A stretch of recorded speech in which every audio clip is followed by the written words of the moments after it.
Y uno de los temas que está en la discusión hace rato, y por supuesto es parte del debate hoy electoral, es que hay que salirnos de la Corte Interamericana de Derechos Humanos, retirarnos de su ámbito. Y probablemente una de las personas que más conozca de este tema es César Delgado Guembes, que es docente universitario en Teoría Constitucional, Derecho y Procesos Parlamentarios, y ha sido además oficial mayor del Congreso, pero que ha tenido una vinculación personal con este tema. César, buenos días. Muy buenos días, Nicolás. Muy buenos días. Me contabas que cuando tú montabas bicicleta con Javier Vallerriestra ibas desarrollando tu tesis sobre precisamente este tema, ¿no? El de la Corte Interamericana. En los tiempos de la Asamblea Constituyente, yo montaba bicicleta por Costa Verde, ahí lo conocí a Javier Vallerriestra. Yo estaba dictando, Domingo García Belaúnde estaba dictando un curso sobre la incorporación del Tribunal Constitucional y me permitió que yo pasara el curso haciendo una investigación sobre la jurisdicción supranacional. Eso fue en el año 1978. En el 79, 80, 81, 82, yo comencé a desarrollar la tesis a partir de la propuesta de Javier Vallerriestra para incorporar en el artículo que ahora es el artículo 206 de la Constitución, la jurisdicción supranacional, mediante la cual el individuo puede recurrir a organismos internacionales cuando considere que sus derechos no han sido suficientemente protegidos por la jurisdicción peruana. Ese fue el origen de mi tesis, la presenté en el año 1982 en la Universidad Católica. Claro, ahora, la historia viene de atrás, ¿no es cierto?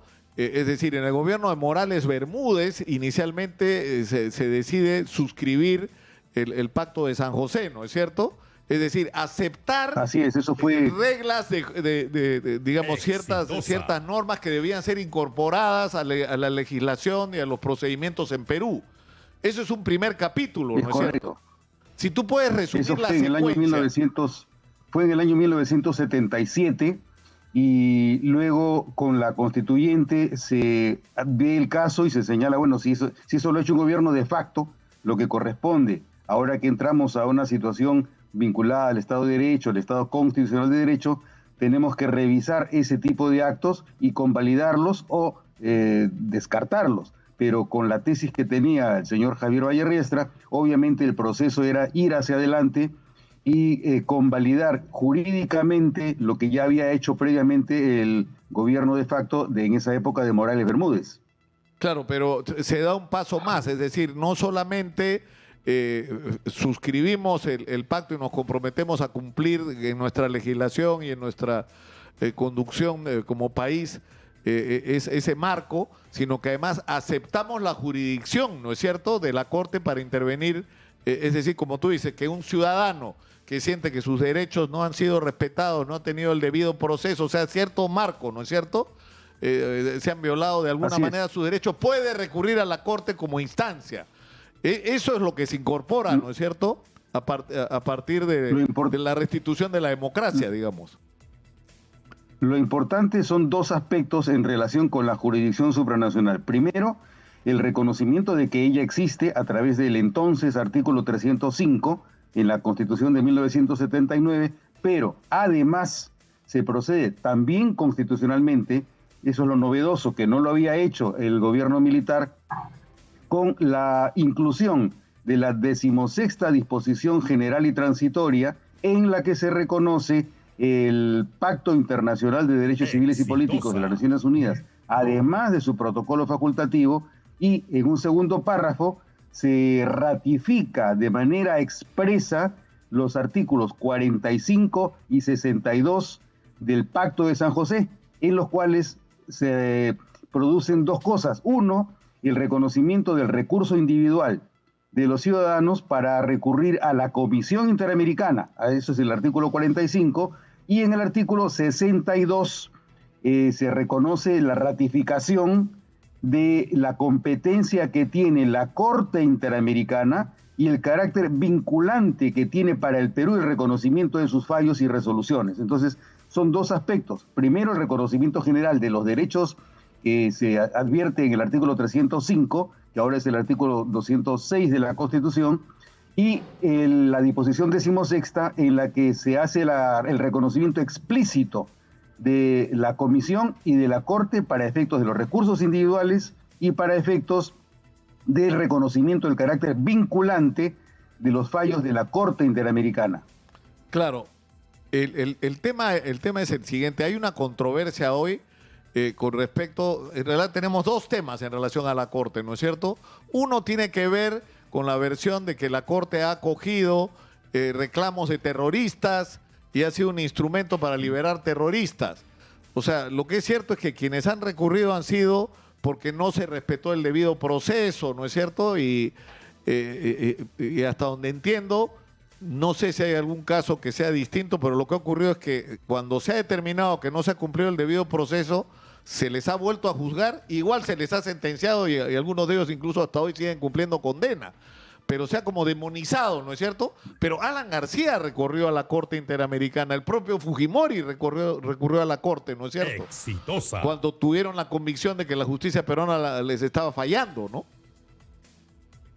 Y ocurrió lo mismo cuando en el año 1998, en un proceso de juicio político, se destituye a 3 de los magistrados del Tribunal Constitucional y los 3 magistrados recurren a la comisión primero y la Corte falla en el sentido de que tienen que reincorporarse. Se los reincorporó en el año 2002-2003. Entonces, hay una trayectoria que se está protegiendo. Lamentablemente han habido también algunos casos, eso no puede dejar de decirse, claro, en los que por algún tipo de sesgo de los magistrados se ha favorecido de manera desmedida, ¿no?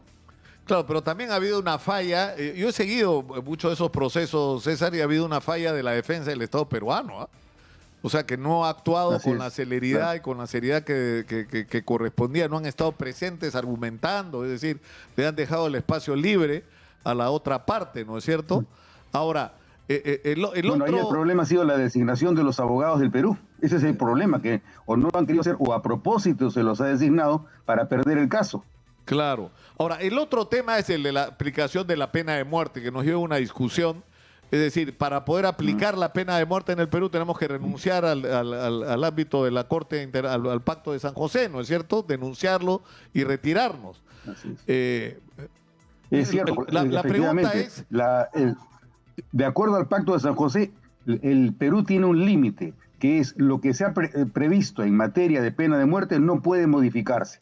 Entonces, si el Perú ha señalado cuáles son los casos en los que cabe la pena de muerte, cualquier tipo de modificación de esos parámetros requeriría que nos apartáramos del Pacto de San José, para lo cual obviamente tiene que seguirse el procedimiento que el propio Pacto de San José señala en relación con la denuncia del tratado.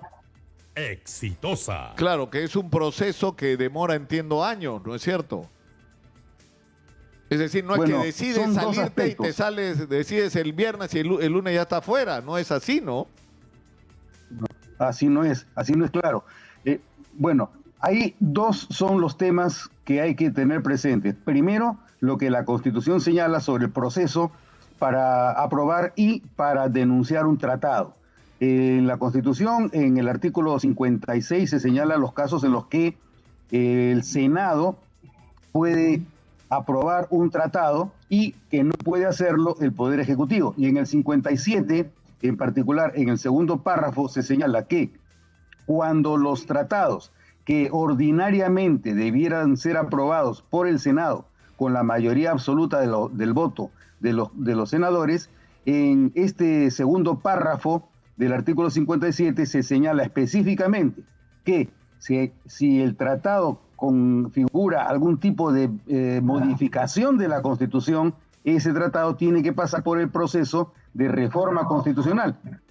Por lo tanto, la reforma constitucional, a través de un proyecto de resolución legislativa, tendría que empezarse en el Congreso, en las cámaras. En realidad no es solamente el Senado, sino en las cámaras. Se aprueba en diputados, se aprueba en el Senado con el mismo texto. Si es que se alcanza la mayoría de 2/3, no se requeriría que pase a referéndum, pero para eso supone que tienen que haber 2 legislaturas. Estamos hablando prácticamente de un año, pero además debe observarse lo que señala el propio Pacto de San José en el artículo 78, en el inciso 2, indica que para la denuncia el Estado tiene que señalar con un plazo no menor de 1 año que eso es lo que quiere hacer, es decir, denunciar. Y una vez que denuncia entrara en efecto, una condición importante que también señala el artículo 78 es que esta denuncia no afecta todos los casos en los que se hubiera cometido un tipo de infracción respecto del pacto hasta la fecha en la que la denuncia entra en efecto.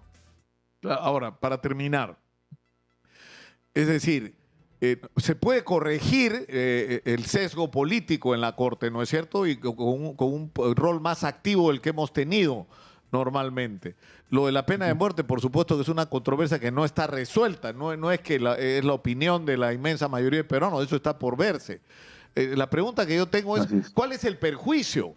Es decir, supuestamente nos beneficiaríamos como castigando a la Corte por haber admitido casos de terroristas y estaríamos habilitados para la pena, pero ¿cuál es el perjuicio para el ciudadano?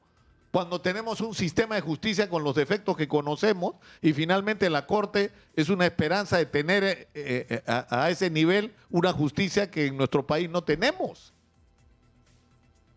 Mira, el principal problema desde el punto de vista constitucional es que el artículo 305 de la Constitución del 79, que ahora es el artículo 206 de la Constitución de 1993, reconoce el derecho a los ciudadanos para recurrir a la jurisdicción supranacional cuando la jurisdicción peruana no ha protegido adecuadamente los derechos fundamentales que la Constitución le reconoce. La pregunta que hacía era, ¿cuál es el perjuicio que tendría para el ciudadano peruano el salirnos de la Corte Interamericana de Derechos Humanos?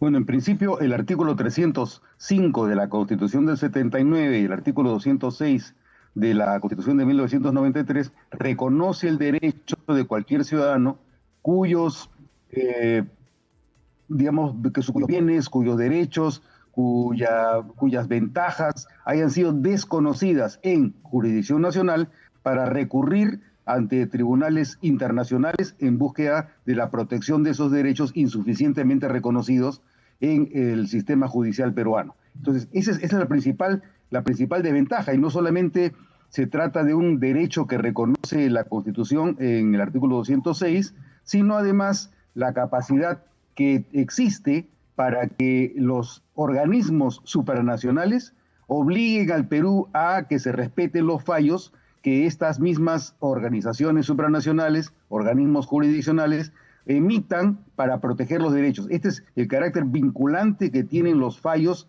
de la Corte Supranacional, de la Corte Interamericana de Derechos Humanos. Ese es el principal perjuicio que se le podría ocasionar. Primero, el derecho de recurrir que se le quitaría. Y segundo, que los fallos que emita la Corte Interamericana dejarían de tener carácter vinculante para el Perú. Por lo tanto, el ciudadano quedaría sin ningún tipo de protección adicional. Una última pregunta muy puntual. Desde tu experiencia, pese a los avatares que estamos atravesando hoy, ¿no?, en términos políticos, ¿cuál es tu opinión?